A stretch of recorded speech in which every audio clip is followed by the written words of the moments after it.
we're going to talk about the dark side of psychology. And we do that because we do social engineering. That's what we do. And we do it even when we mean not to do it. It's just kind of us. And I do mean us. We'll introduce ourselves as we go along. So the whole idea is that we have cookies. We'll prove that. Huh? Yes, you say. You'll go to the next slide. Here. So anyway, we're a small little research group of 2 people. And so we do work in the area of social engineering, cyber warfare, and I've always come from cyber warfare from a people perspective.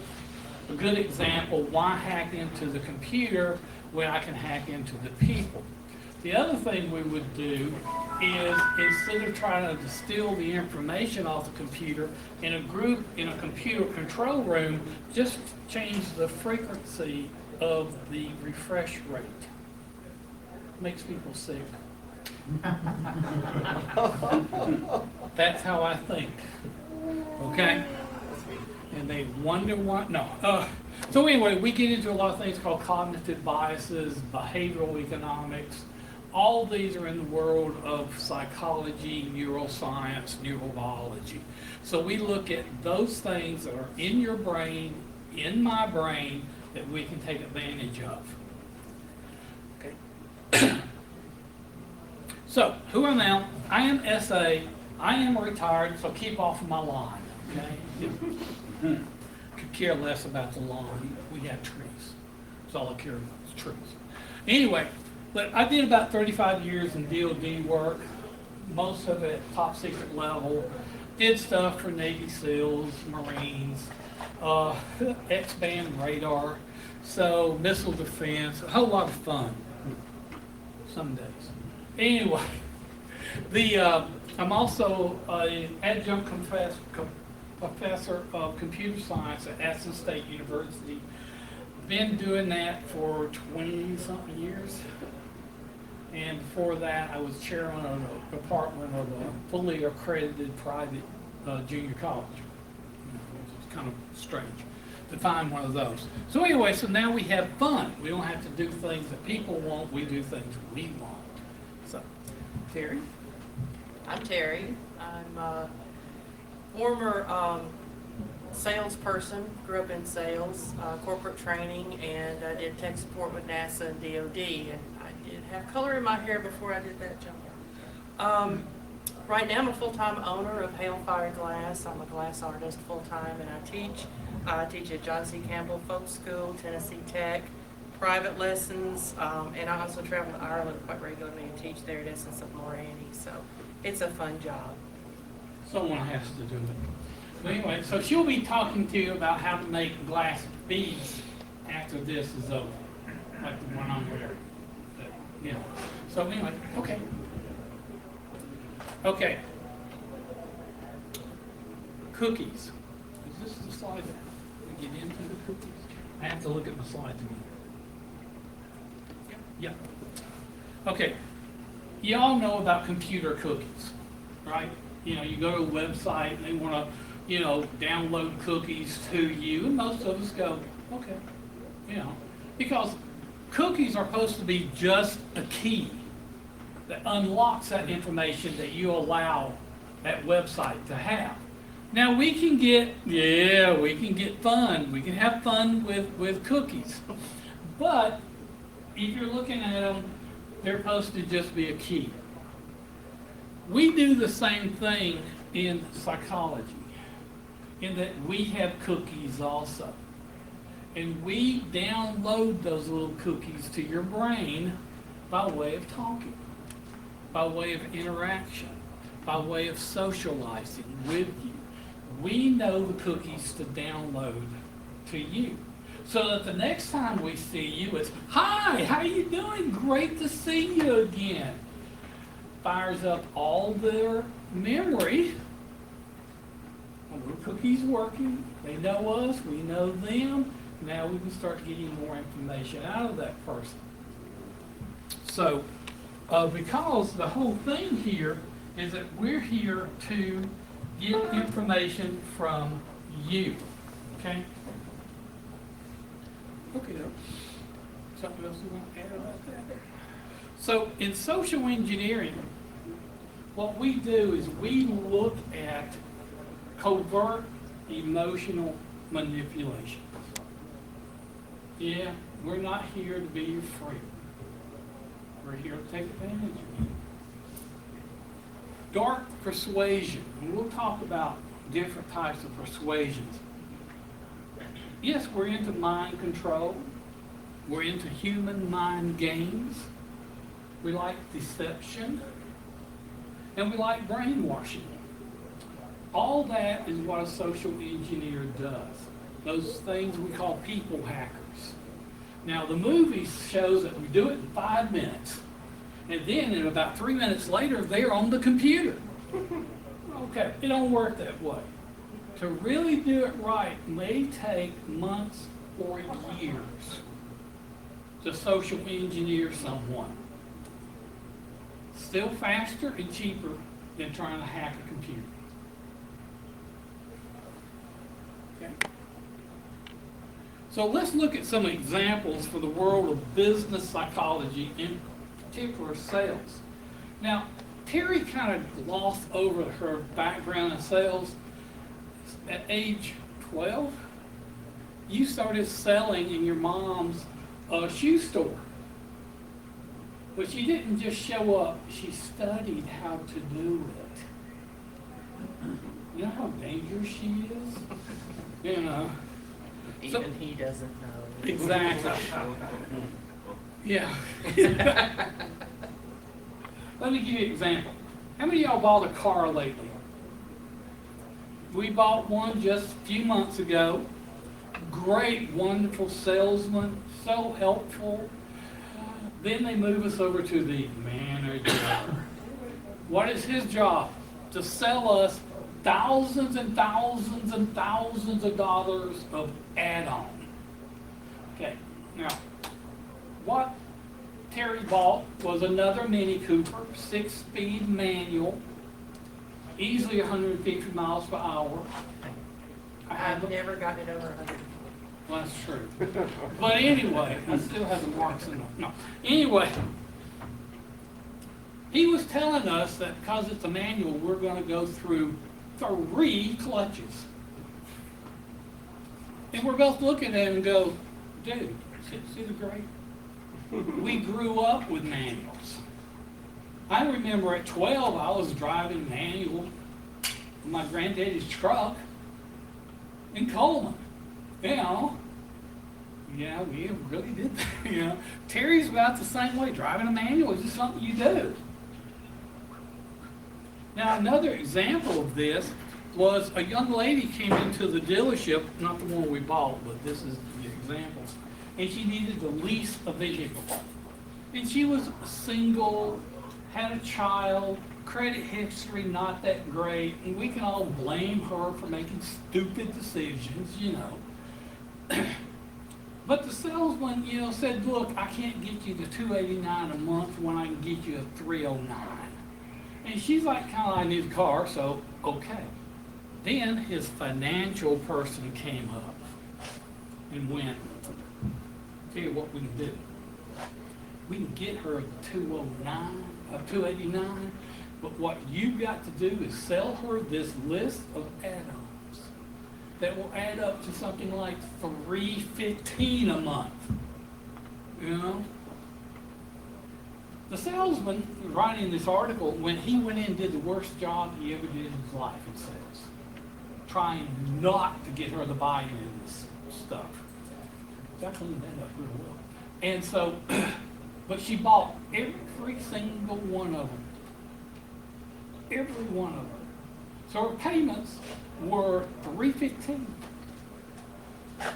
a month. Now, why did it happen? It happened because the customer liked the salesman. The customer trusted the salesman. The customer believed that the salesman had her best intention at heart. She was wrong on all three accounts. But why does that happen? You hear about it all the time. Give you another real life example that happened back in undergraduate school. Talking a long time ago. The young co-ed, cute, just real cute. She asked the guy to come over. He was handsome. He was a good-looking guy. She made him dinner in the dorm room. Now, this is back in the days where you could have a hot plate illegally in your dorm room because you're supposed to eat at the cafeteria. So every girl knew the way to a guy's heart was, I can make you dinner. Oh, I'm there. You know. The guy came, ate the dinner, left for a date with another girl. Now, she was heartbroken, you know, because she thought she had the evening with this guy. We had other words about what he was, but, you know. But why? She liked him. She trusted him. She believed that he had her best interests at heart. She was wrong. These are some of the tools that come right out of business psychology. We'll talk about more. We got like 13 that we're going to cover that you're going to learn tonight. Now, okay, jump in anytime, please, if I forget something. Okay, now, why does this stuff work? Is it magic? No, it's not. Sorry to tell you that, okay? That it's not magic. It's basically because we are humans. We are Homo sapiens. We are effed up.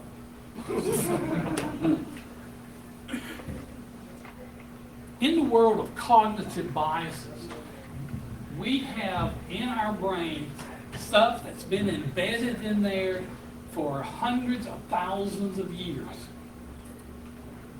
We're still using that kind of a brain, an old brain, to live in a modern world. 95% of human history, we have lived in tribal units. This is about the size of a tribe. What's the oldest known city in the world? Damascus. Well, close. It's in the Damascus area, but it's a particular town. Yeah. Most people have a K on the end of it. But, exactly right. It's only 6,000 years old. So the rest of hundreds of thousands and thousands and thousands and thousands of years, we have lived in groups about this size. And that's it. We still think in tribal ways. I mean, think about day to day. Any Alabama fans here? Not tonight. Yeah. We're all college educated. That's right.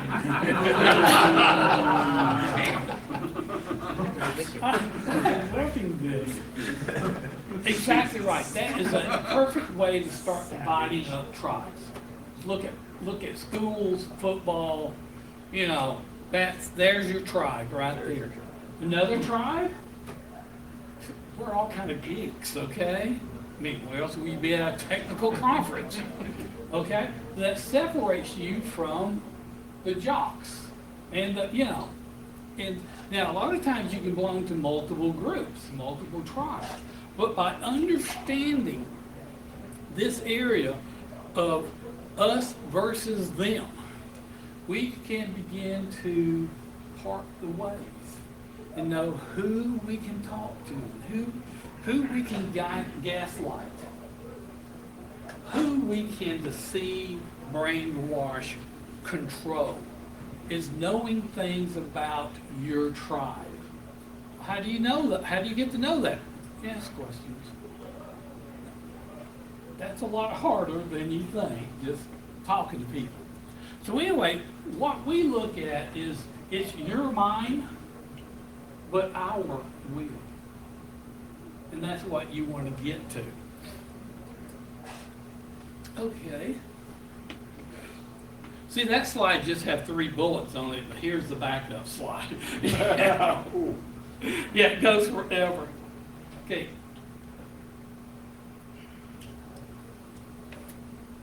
There's been numerous books now written, articles about the whole world of dark psychology. And it basically is looking at how to read and understand the nature of people wanting to prey upon other people. Yes, we can talk about some pretty bad people that way, your psychopaths or sociopaths, those kind of people.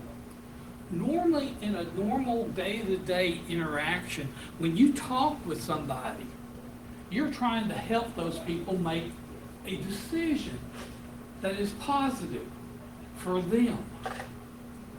But when the social engineer is present, I'm trying to help you make a decision that is good for me. Again, it takes a while to do that. Now, tonight what we're going to look at is that Terry and I have researched over 100 psychological tricks. Now, research is a fun way for us to say, experimented on unsuspected people, and then we made notes about it. You seem like such a nice looking Yeah, thank you. Those are the ones you always look out for. That's right, you know. So, I've seen Terry take a poor car salesman apart. We were dating, see, Tuesday would be 30th anniversary for us. So we were dating, and she stopped wanting to look at a car. And she said, watch this. I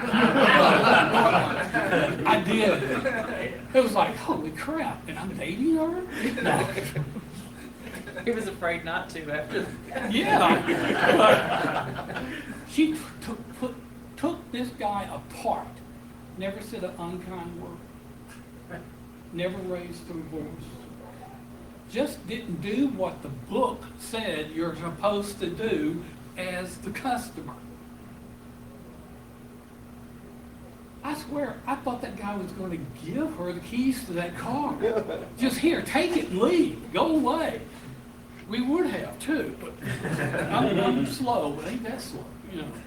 So as we look at these techniques, we're interested in how do you use these? Where do you see these type of techniques?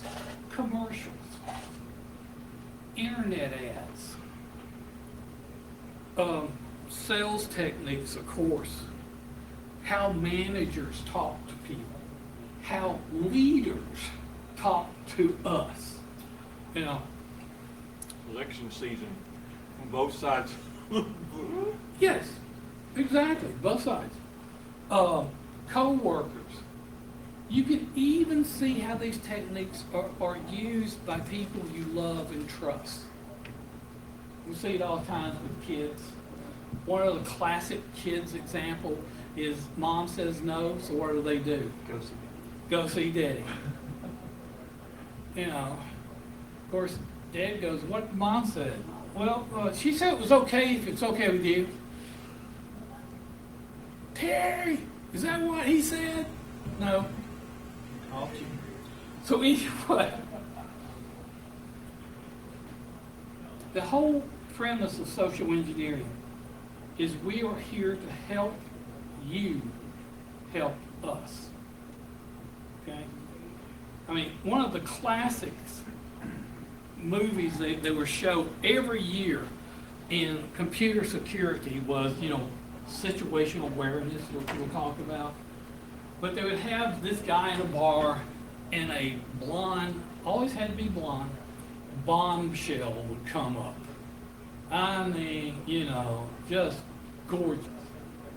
And start talking to the engineer, the geek, with glasses, out loud, which I probably shouldn't have said it out loud. First thing I would do is call Terry because she needs a good laugh.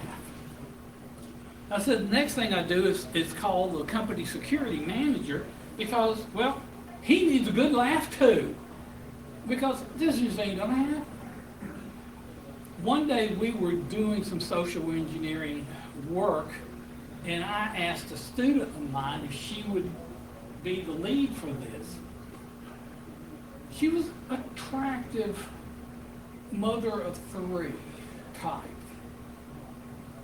Expert marksman, black belt in karate, but just looked nice, approachable, keyword approachable. She shows up, dressed nicely, not showing anything, made her own badge saying who she worked for as a news person. Sit down, she said, which group do I need to go talk to? And I went, that group, over there. She did.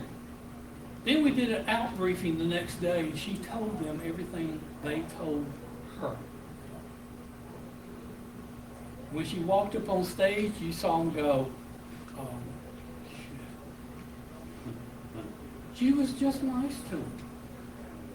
Asked intelligent questions, never pushed, got all the info she wanted. Okay? So we're going to talk about 13 tricks today. And what we want to look at in these tricks are, oh yeah, it's working. So is when you start talking with somebody, and of course we're going to use the word target, but man, this works anywhere, whether you're at work, church, school. You pick a word, okay, that you've heard them use a couple of times, and you use that word. That's cool. I use that word or cool.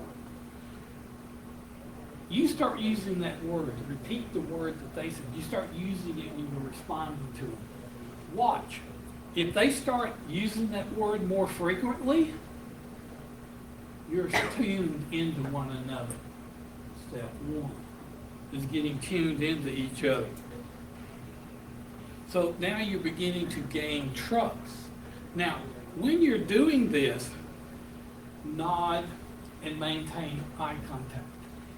Okay, we'll talk more about eye contact in just a few minutes, but you understand eye contact is not that, okay? Nodding is not that. Another fun trick to try is try to say yes, a positive statement or a statement that should be a yes statement, and do this at the same time. You can do this and do a yes. You can't do this. You're lying. People do it all the time when they're lying. Yes. They'll say yes, but they'll be doing this. Their behavior is in, yes. And that's one of the FBI behavioral things. That's because their brain knows it's a negative statement and it won't do this. Right. Yeah. So try the opposite. It's really, really hard to do. It's fun to do because it's, it's giggles, to do that. So let's go to the next one. Psychological studies have been done, and a person's name is music to their ears. Especially if you say it in a nice way, in a pleasant, respectful tone. People respond to that. One of the things Terry does that I've learned is when a wait staff comes up, she will use their name. Thank you. Now, you can see them perk up. My job's to take minutes. So, but this works very, very well. It also reinforces the idea that you are in tune, that you have recognized and stated they are a person. They are human beings. They have worth. All big deals, especially people in the service industry who normally doesn't hear that. Okay.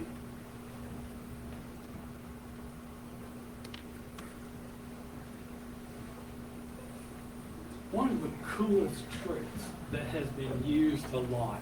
Any of y'all remember the old TV show called Maverick? Oh, yeah. It's in reruns now. It's black and white, Mel you know. Gibson. Huh? Mel Gibson. And one other guy, he played Rockford Files also. James Garner. Yeah, James Garner. James Garner, that's right. Yeah. He would be sitting around talking, and you know it was BS that he was spreading, but he was doing it to set people up. He would use something like, my grandpappy always said, or my granddaddy taught me. People believe it. So if you want people to believe something, my daddy always told me, I thought it was good advice. In the South, you really want to get people.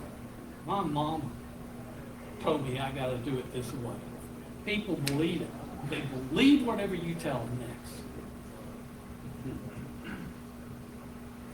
Okay, why do you learn these tricks? Because these are the tricks that are used on us every day. Or if you're doing social engineering, you want to use on somebody else. You're in a crowd, group of people, you're at a bar. You're trying to find your target.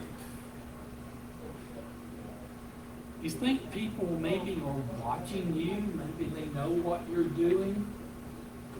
Yawn, and then quickly look at the person you think is watching you. If they are intensely watching you, they will yawn too. Unless they're a psychopath. Then they won't. I've heard that. Well, isn't that cool? That's a good one. Now, and if they are a psychopath, run. You know? But the other one that you can always do, if you think somebody's watching you intensely, is look at your watch. Of course, my response is, who has a watch nowadays? You know, I mean, I brace it, you know. Only time I had a watch, not my cell phone, was when I went to classified labs. I had a pocket watch, you know, and that's what I had. But, so, if there's a big clock on the wall, that's a room clock, so that everybody can see in the room, look up at the clock and then see if they look too. If they're intensely watching you, there's a good chance they'll look. Now, Same as looking up. Yeah, For long enough, people will want to look and see what you're looking at. Yep. yeah, that's the old trick. You know, isn't that a wonderful trick? What you doing, counting tiles?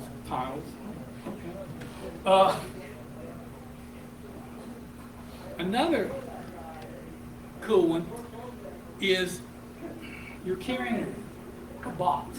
You know, we're showing you exaggeration here. You're taking a box or several boxes, and you come up to somebody, and you're talking to them, how you doing? You doing okay tonight? Everything? Do you mind helping me take the top box? Bingo. People will take that box, and you continue, thank you so much. Follow me into here. Now, if this was the target, I made first contact.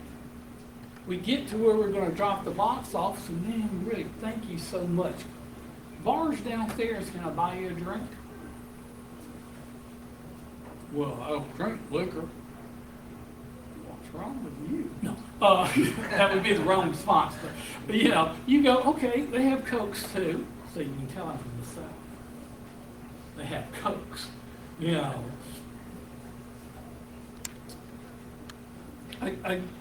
With that, think about how it different. Like when I go and visit relatives in Ohio and Michigan and that area, they do not call them Cokes. Pop. Other parts of countries I've been at is soda. The best way that the Germans found somebody who had escaped, an American, who had escaped from a prison or war camp was how? Oh, I forget what they got talking about something. They didn't even have to talk to them. They could see them across a restaurant. How do Americans use a fork? Which hand? No. It's the right hand. Right hand. Europeans? Left. So we will switch, cut the meat, switch back to eat. Bingo. You're an American, you're under arrest. It was that simple. And that was so simple that they could teach the German citizens to look for it also. So you've got to know about those type idiosyncrasies. We have to know about them from different parts of different people from different countries. We live in Huntsville, we have lots of foreigners, way cool. And you sit in a restaurant and you'll hear multiple languages being spoken. Anyway, another thing we can try is called the touch. And let's try that. Can I use you as volunteer? Okay. Now, in handshaking, He this just is handed not- off the box too. You just said, come on, you'll be my volunteer. That's right. You just assumed. I'm a willing mark. There we go. Exactly. Okay, just normal shake. All right. Okay, normal shake, okay? Now, deviations from this normal shake show you some that are superiority. If we shook hands and I did it like this, so that put your hand back and I thrust this way, now you come, put your hand on top of it. I am spearing you. It's called spear. It means I am the aggressor. Another one you'll see in famous political leader, don't make fun of you, you'll take your hand and pull you like that. I am the most powerful. I am the master. Believe it or not, shit works. You know? And then, of course, you have the folks who want to squeeze too hard. Well, yeah, but that's, yeah.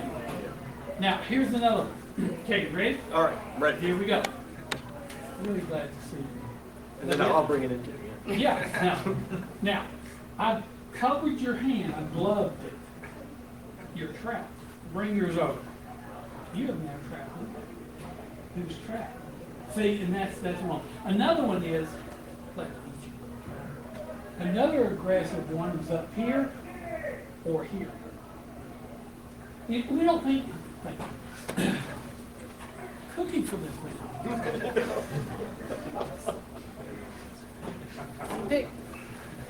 Pick a cookie. Oh, wow. All right, thank you. I'll keep the cookies near me. But this whole idea of touching is an extremely powerful mechanism. Humans love to be touched. You know, they'll go, well, no, I'm not a touchy-feely person. We're not talking about touchy-feely. We're talking about being touched. Humans like that. Our cousins, chimpanzees and apes, they love it too. You know, and we see it all the time. So, but how we touch another person tells them something. You know, there's a really good movie to watch called Primary Colors. And it's a takeoff on the Clinton campaign. And they talk about this handshake. And this is from 90s? Long time ago. You know, a long time ago. But they talk about this, how he, you know, watch how he shakes that person's hand. You know, and we go right through it. It's all beautiful the way you do it. Salesmen do the same thing. You want to learn that technique also for meeting people. Now, the people on female. Yeah, you're it. Well, she's operating the camera. Okay? Now, how do you shake hands when you meet a guy? See, this is the way you do it nowadays. 40 years ago, you know, it would be something like that. Now, that's the holdover from 50, 70, 100 years before, where the man would bring his hand up, you know, to kiss it like that, but you never, a woman is a delicate flower, you know?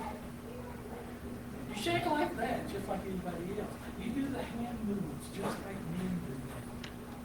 That's so different from what, even when I was growing up, high school, 72 is when I graduated, you were just beginning to see some females exhibit the behavior of equal, okay? Still slightly more delicate handshake though than Well, men. yeah, Slightly. slightly.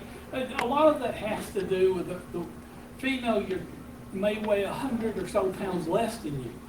And so it's not a, you know, because they're not being taught you're supposed to grab their hands like a vice and make them fall to their knees, you know. Remember those talks, you know, as a kid? You want to get the light? Oh, I have. We can't take these back to the hotel with us. There are different flavors. Pick one. Yeah. One thing you become aware of if you work with a lot of people from other cultures is variance in how close together you stand with somebody you're talking to. Yes, and that what is called personal space. Okay, I'll give you a good example.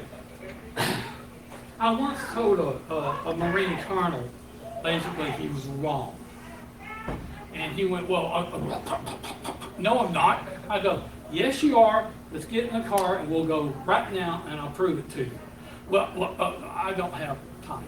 A couple hours later, I saw him disappear, come back, and during this, before he left, he was standing, he was 6'4", gut to gut with me. I mean, about that much space in between us, okay? And when he says, "No, that's not happening that way," I went, gut to gut, "Yes, it is. Let's go see it right now."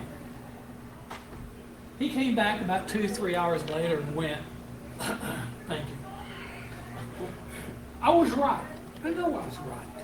But, you know, most people would back down and go, "Ooh, personal space," and they would back away, you know. And that's what people who step into your personal space want. They want you to back off. Because I dominate all that I stand. When you don't, you just call their bluff. Now, if they're a karate expert, you may want to rethink this. You know? Okay. Did we get all the, yeah, we got all the touches. Another secret, and I know you'll go, "Well, wait, we've heard," okay, yes, but you need to hear them over and over and practice them, is when you're talking with somebody, you want to show that that you trust and that you're in tune with them, is that you want to echo back to them what they said, paraphrasing it. You know, if they go, "I like the color blue," you like blue. You know, Yeah, I really like the blue. okay. I You mean, like, about the sky. you know, it's a pretty shade of blue. You know, so what happens is you want to be careful and not regurgitate what they've just said, but to play off of what they said. One of the best ways to do this is to read about Rogerian theory. Rogers was the guy, and it was real popular. And what he basically did is he just mirrored back what the person said in a beautiful, loving, caring way. And they kept opening up like that. They wrote a computer program to do this back in the 70s and had people talk on them. They said that all the counselors were tied up. So you can use this terminal. This was back when you had terminals, not computers. And you could use the terminal to talk to one of them who is across campus, but he can't get here in time to meet with you. And people would. And when they got done, they then had a little survey. The survey ended with, "Yeah, I would like to talk to them again." It was a computer software program that was using this technique of mirroring and rephrasing what the person said.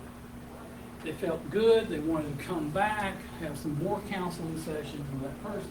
Well, that's really important these days too, because people just want to be heard. You know, we don't have the FaceTime, we don't have the sit and have dinner time anymore.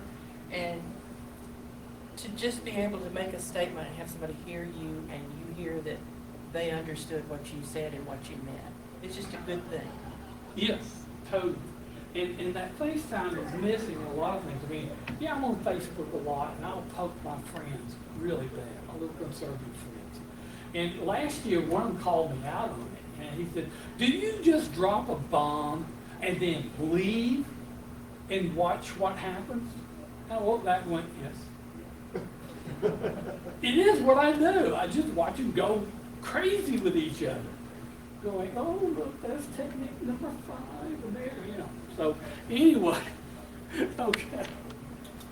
So we talked about mirroring and be subtle about it. Your target will believe that you're in sync with one another. That, wow, we're really together. We understand one another. Now, if you're trying to make a caring, loving connection, yes. I'm not. You got information, I want it. Why do I want it? I can sell it and make money. You know, why do I want to make money? I'm retired. You know. Okay. So this goes along with what we've been kind of group talking about is make the target your center of attention. Ask leading questions. I mean, it can be weird things like, how long have you had a beard? How long have you had it? I've had a beard since '74. You know, grew one, liked it, said, eat this. You know, you ask leading questions. We see you every year here. It's wonderful to see you every year. You know, to catch up and find out how things are going. You know, so, but that's it. That's how you start questions, how you start talking with people.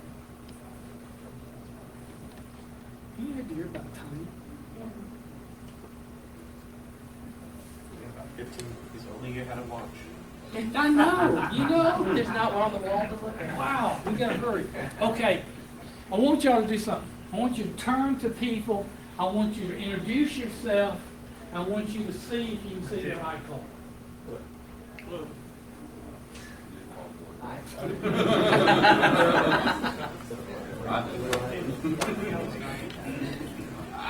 Okay. Get really close to someone picking right. Yes, you do. You normally do. Now, the person in this slide has a particular type of eye abnormality called heterochromia.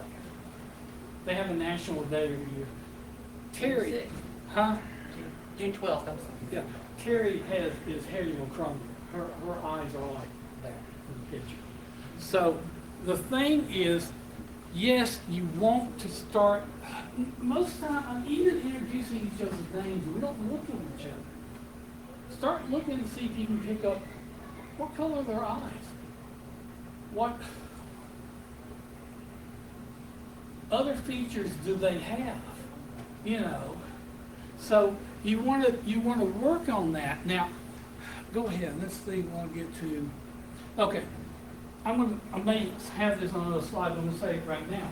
But in looking at somebody and talking to them, and you want to make eye contact, don't do this. You know, that is not what you want to do. So they teach you, look at their nose, tip of their nose. Forehead, only problem with forehead is forehead can give a signal you're done. Boy. Another trick is to look at the left eye, look at the right eye, look at the mouth. Look at the left eye. And you don't have to go.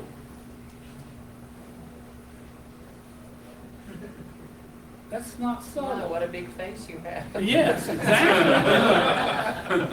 You also don't have to move your eyes at all. You don't want to be moving your eyes. You just refocus your eyes.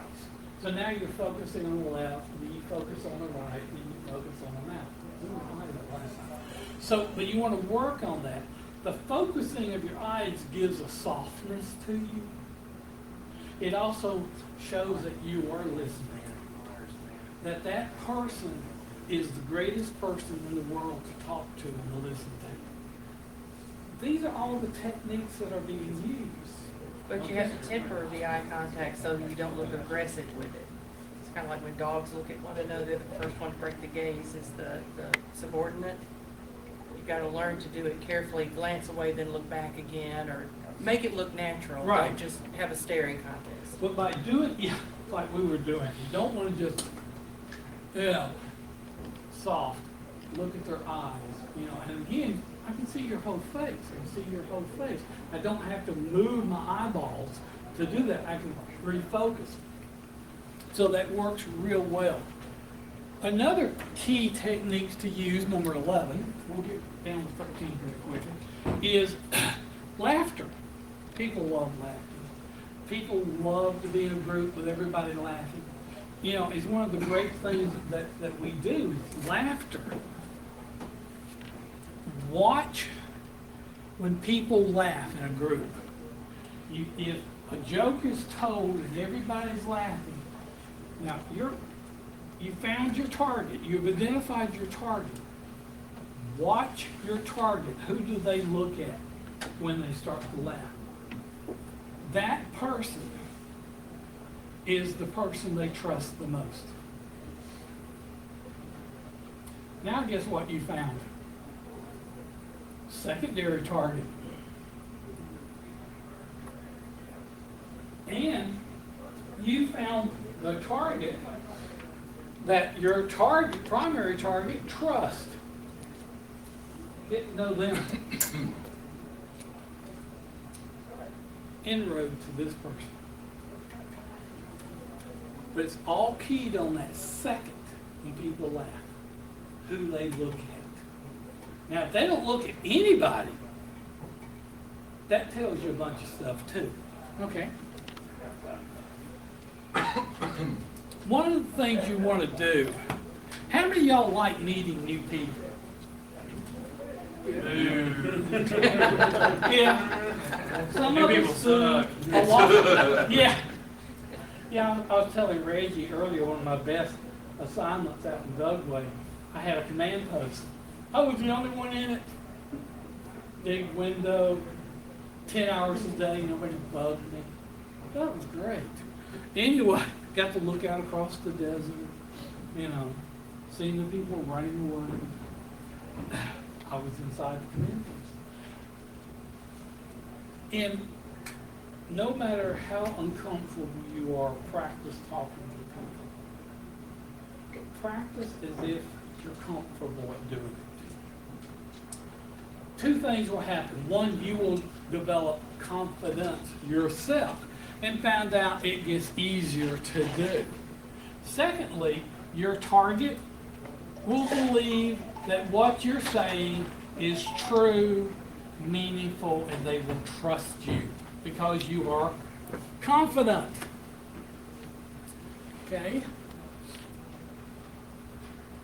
One of the things you always want to do is, and salespeople do this beautifully, is to offer options. But not 10 options, not what do you want to do. Maximum is 3, and it's even one of those 3s you can live with.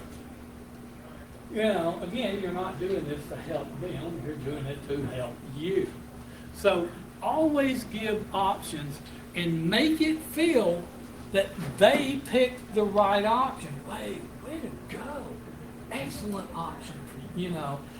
I'm glad you thought of that. That's the option I would have chosen. No. Okay. Now, situation awareness. This is both an offensive and defensive tool.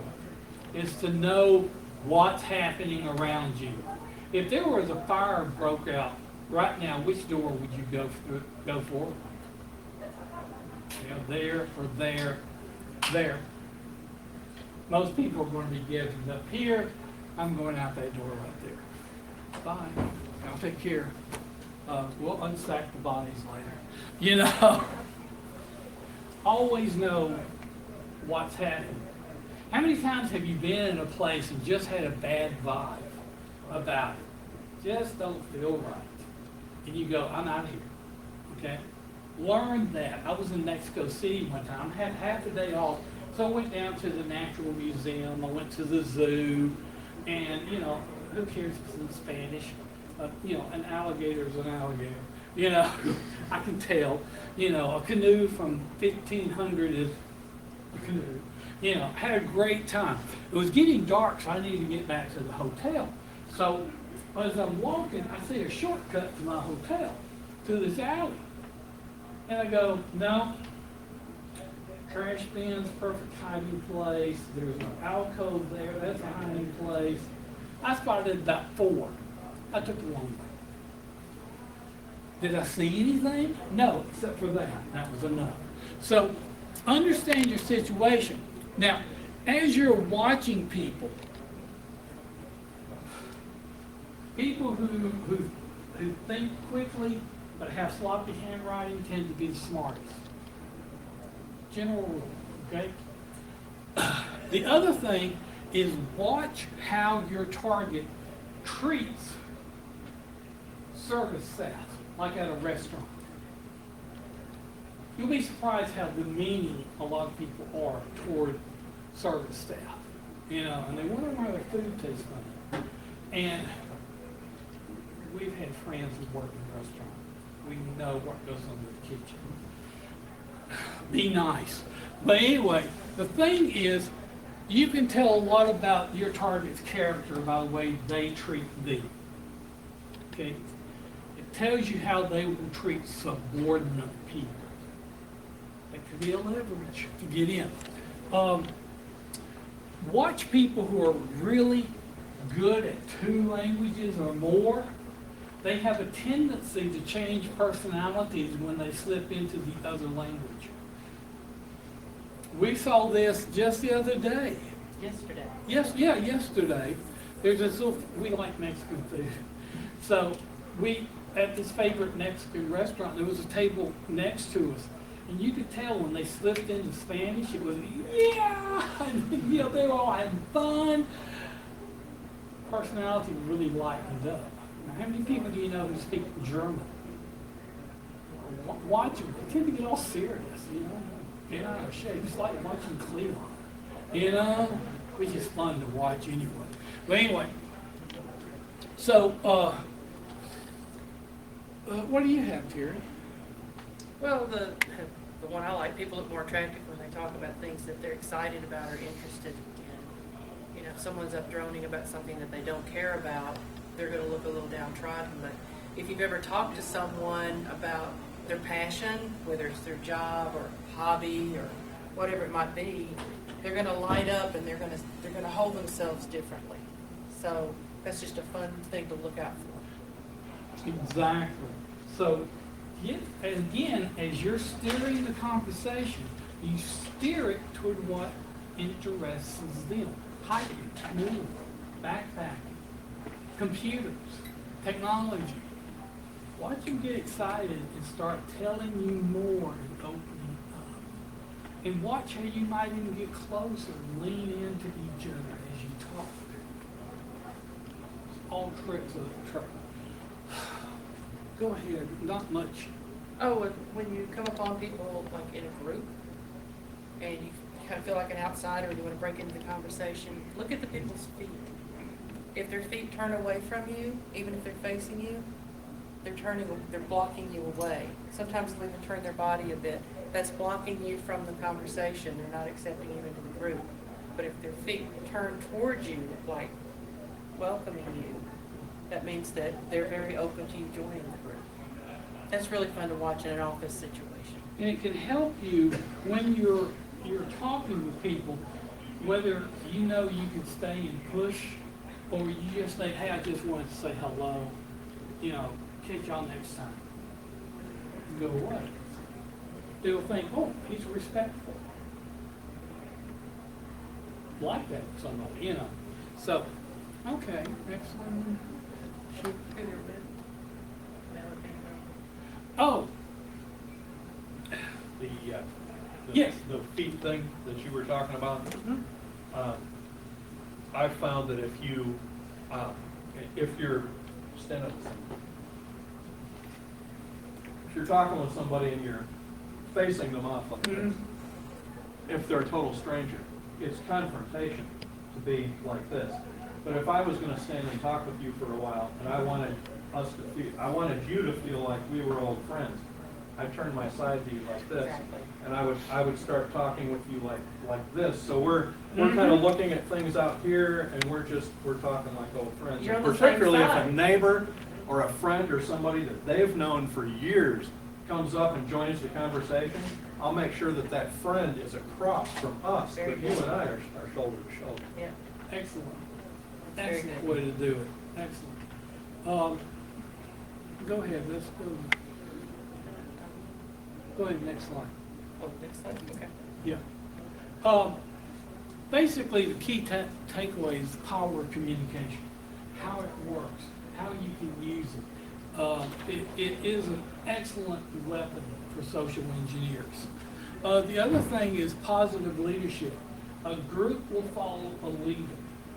Now, that doesn't necessarily mean the person in charge. A lot of times in a group, the leader is the second or even third person in line. But you can learn that they're really the leader of that group. Next thing I think is where we find this stuff. But questions. Been great. We've been talking about them as we went along. In case you have anything else. The other thing is there's 3 kinds of cookies. There's web cookies, social engineering cookies, and our cookies. You have to take a cookie. Okay? And they're different flavors, so look at them, okay? So, grab a cookie, come up and grab a cookie. Terry's going to be talking next about glass. And if you want to, get out of that so we can bring your stuff up.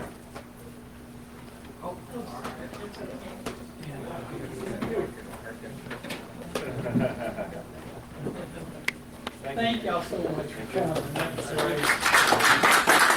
great.